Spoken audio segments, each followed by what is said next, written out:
喺我面前咧，呢個係一部嚟自2011年嘅 iPad 第二代。呢部 iPad 其實都唔係屬於我嘅 iPad 嚟嘅，咁不過就係我老豆㗎啦。其實咁而呢部 iPad 入邊係有啲我嘅嘢喺入邊嘅，即係有啲係以前嘅 app，佢亦都 run 唔到全新嘅 iOS 或者 iPadOS。咁不過正就係因為呢個原因咧，我想俾大家睇一睇呢部 iPad 入邊有嘅嘢啦。嗱，首先咧，你會見到呢部機佢係你會見到係有啲基本上粒電池係脹開咗啦。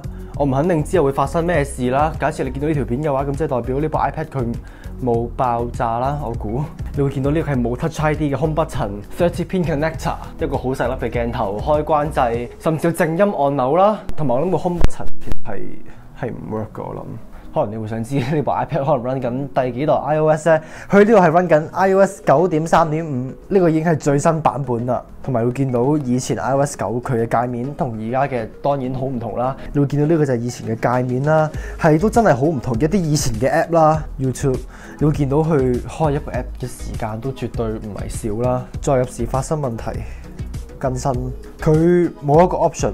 俾我去 update，佢淨係俾我開啟啫。我亦都想睇一睇，譬如以前嘅相啦，可能用一部舊嘅機，得到一啲而家我部機入邊冇嘅嘢，我都可以睇翻啦。呢張相係嚟自2015年10月10號，呢個係我嚟嘅。我以前戴住一副黃色嘅眼鏡啦，呢個係我以前所作出嚟嘅決定啦。我都唔係好知點解啦。我而家諗翻，咁不過記得我當年我係好中意黃色嘅，咁所以呢個都無可厚非。我以前已經好中意去錄影啦，錄一啲唔知做乜嘅片。呢個係我以前屋企嚟嘅，都真係唔係好知自己做咗啲乜。我都好中意用以前 Photo Booth 嘅功能啦。我而家其實我而家可以試下開先。假設你個年紀已經係大到你係喺呢個年代入邊嘅話，你應該會記得呢樣嘢。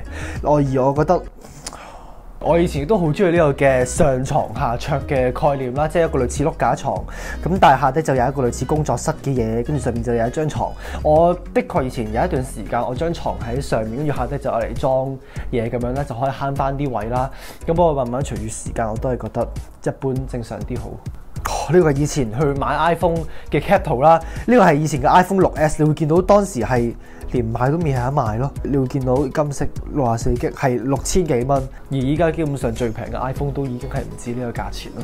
同埋一張近期啲嘅相，呢個係2020年4月9號影嘅。當時我應該都好似依家咁樣去重新再開翻呢部 iPad， 再影一張相留念啦。亦都可以影相、錄影、縮時錄影、正方形。正方形以前係一個 option 嚟嘅咯，大家仲記唔記得？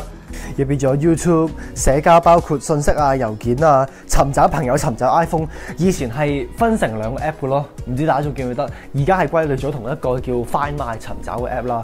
Microsoft 呢個 logo 都係以前嘅 logo 啦。Total Record 呢個我記得係一個以前小學咧，我係要我嚟用呢個 app 去我嚟整一啲 mind map 啦。以前佢教我哋用 iPad 就係要做呢樣嘢先，我記得。My TV 啦、ViuTV 啦、WWDC 呢個係以前嘅 WWDC 咯。HP ePrint、淘寶、Kahoot 呢個嘅程式啦、Tips 呢啲全部都係以前嘅功能嚟㗎咯。咁呢個就係一部2011年嘅 iPad 啦。呢個已經係而家2024年，都13年前出嘅一部 iPad。而當佢依家你諗翻呢部13歲嘅 iPad， 佢都可以用到。雖然舊電池佢係好明顯就係凸起咗，而我都好擔心啦。我諗我都好想快啲完咗呢條片去。不過都係諗翻有幾多部 iPad、幾多部電子產品你可以捱到咁耐嘅？我另外都想做個比較，就係同我而家嘅呢部 iPad 啦，所有嘢都已經係真係差好遠啦。個 wallpaper 啦，個熒幕嘅質素啦，個界面啦，亦都係相當之唔同。你會見到其實以前你會感覺上比較簡約啲嘅，咁不過依家我諗近呢幾年，或者大家對佢嘅要求越嚟越高，大家都會想更加多喺部 iPad 上面 multitask 嘅功能啦，所以你會見到啲嘢係變相更加多咗。咁不過呢個就係當年同埋而家嘅對比咯，都真係而家睇翻都覺得好震撼。咁就係咁啦，呢個就係一個好簡單，我對呢個2011年嘅 iPad 嘅一個好簡單嘅睇法。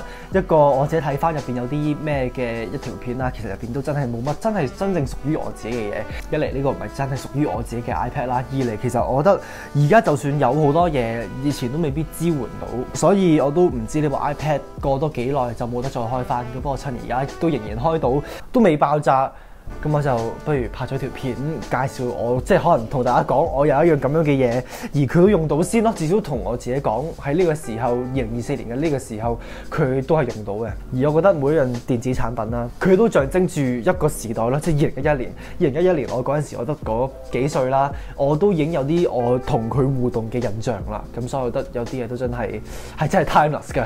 我屋企其實亦都有一代係儲咗，我諗我老豆同埋我用過嘅一啲 iPhone 啦。其實我拎咗過嚟嘅，入邊係裝咗好多電子產品啦，最主要都係 iPhone 同埋 iPod 啦。